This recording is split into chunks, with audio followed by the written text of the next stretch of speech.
Like life itself, coaching is also about relationships, and we're shaped by the nature and the extent of our social interactions. So in Part 3, we will look at important relationship qualities and issues that are core to the daily work of a lifestyle and fitness coach. Most people are engaged in some form of a helping relationship each day. Some types of help occur informally, and other types of help have more formal applications. And on top of that, expectations of those who help vary according to whether the help comes from family, a friend, or a professional. Typically, professional helpers or coaches have greater responsibilities throughout the helping process and are expected to be objective, purposeful, and knowledgeable.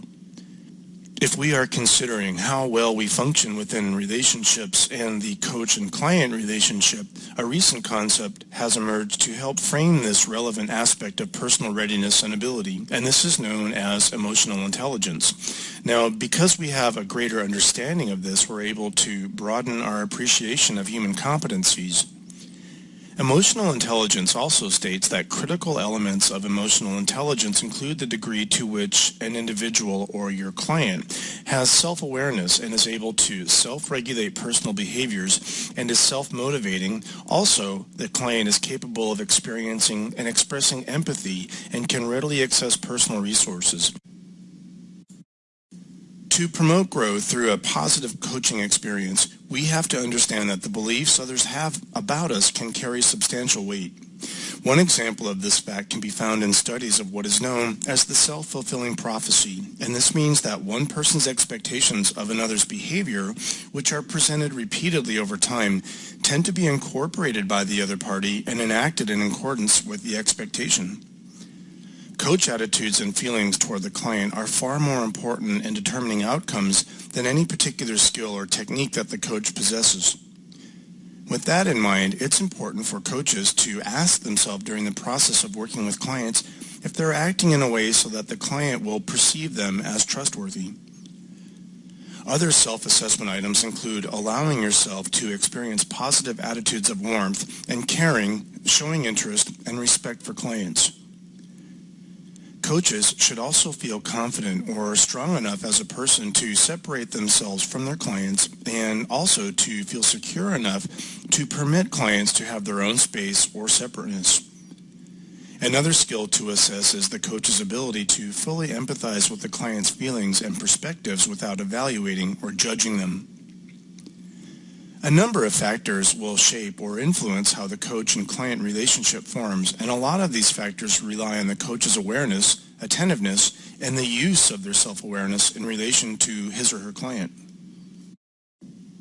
An alliance between the coach and client is another required part of lifestyle fitness coaching.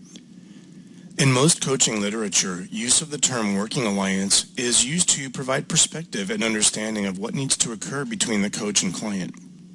We could also describe coaching as a partnership and an agreement to collaborate with the client toward an agenda or a positive planned outcome. There are three necessary elements of this alliance between the coach and the client. And first is the agreement on goals between both parties. Building upon that, the second element is to agree on what tasks are to be required in order to hit this positive outcome or goal. And lastly, there has to be a healthy emotional bond that is established between the client and the coach. In consideration of a coach's behavior, a few different dimensions need to be understood. Coaches may have needs for intimacy that are either excessive or insufficient to form effective alliances with their client. Sometimes we also see that there may be a need for approval from the coach that sometimes represents a reversal of roles between coach and client.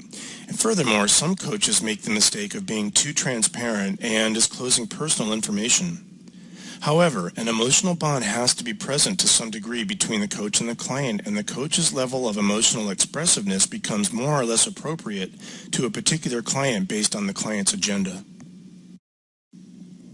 It's probably not a surprise that a lot of the characteristics seen in effective coaches draw from the wider field of counseling, and for this course, integrating the 7 characteristics seen before you on the slide are recommended in order to capture the most important dynamics of a coach's thoughts, feelings, and actions. The first one is congruency, and a congruent coach understands their own values and motivations and shows empathy. An empathetic coach would be one who assumes the internal frame of reference coming from the client. In being empathetic, the coach has to be able to put aside all perceptions of their own frames or reference to be able to understand the inner world of their client. When a coach demonstrates versatility, they're showing more than awareness and their experience. A versatile coach is one who shows a willingness to become involved and to value differences and to commit to learning about people with different traditions.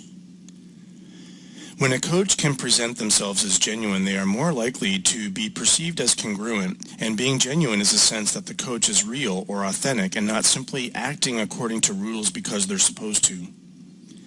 Another important trait is respect for others. Respect relates to how we value others and simply holding them in a positive regard because they're human beings. Effective communication in coaching goes way beyond the application of the mechanical principles of what to say and how to say it. There are 3 potential problem areas tied to communication. Be aware of the 3 problem areas that can diminish effective communication between the coach and the client. Coaches should be mindful of 3 main conditions that can influence their effectiveness. The ability to apply these conditions will require that the coach use certain skills or behaviors to demonstrate how these core conditions can be effective when they truly represent the coach's authentic values and attitudes. In other words, coaches cannot typically fake these 3 core competencies. The first is warmth, and the coaches need to trust that it's safe to express warmth within a personal or professional relationship with the client and to let a client know that they care. Because being an effective coach requires a strong sense of self, the coach's identity can become an anchoring point in the coach-client relationship. To identify with the client is to give up one's perceptual world and take on the feelings and realities that are experienced from the client's perspectives. After the coach has allowed himself to know what the client's world is like, the stage is set for the next competency to evolve. Empathy, the next core competency, can be broken down into 3 different parts. Basic empathy, additive empathy, and subtractive empathy are all ways that a coach can help clients to experience a caring relationship that encourages healthy emotional interactions. When basic empathy is deployed, the coach's responses carry about the same meaning and are basically interchangeable with those that come from within the client.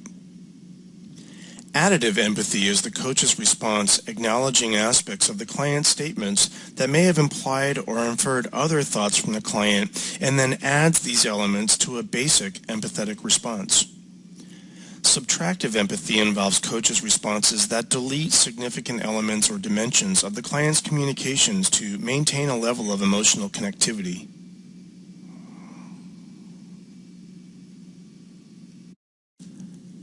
When we use the word manipulation, it would just seem to have a negative connotation attached to it, but many experts in social science are quick to acknowledge that most manipulation, or what we do in a coach-client relationship, does in fact have an element of influence involved.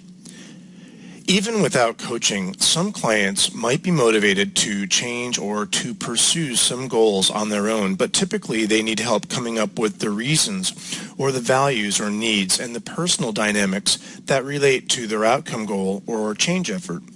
Sometimes these clients can be the best to work with because they already know that they want to make a change but might need help getting started or planning strategies to change. We could easily agree that if clients were able to handle all of their health and fitness or wellness needs on their own, they would not need to hire a coach. And even experienced coaches would normally identify their clients as people who do pretty well functioning on their own and maintain sufficient levels of success in their life and are motivated to pursue goals and change processes. So where is the power coming from within the coaching relationship with the client? With this in mind, influence from the coach should be straightforward and not complicated. Regardless, the coach is in a powerful position of influence and should do far more than be a passive partner in the coaching experience. Becoming a coach and being able to understand the unique relational emphasis that coaching requires is going to take more than time. It will also depend on the coach's level of experience and training. But as a learning coach, you can proactively seek out some tasks that facilitate your learning. Try talking with other experienced coaches and ask them about what they've learned as part of their experience. Newer coaches can learn from seasoned professionals and their practices and then translate what they're learning into their own coaching models. When possible, try to become the client in the coaching relationship. Find a coach whose style seems to work for you and try role-playing scenarios that allow you to practice your skills. And a last option would be to include ways to practice in small learning groups. And if you're able to study or work in groups with other coaches, try pairing up and practicing your coaching skills.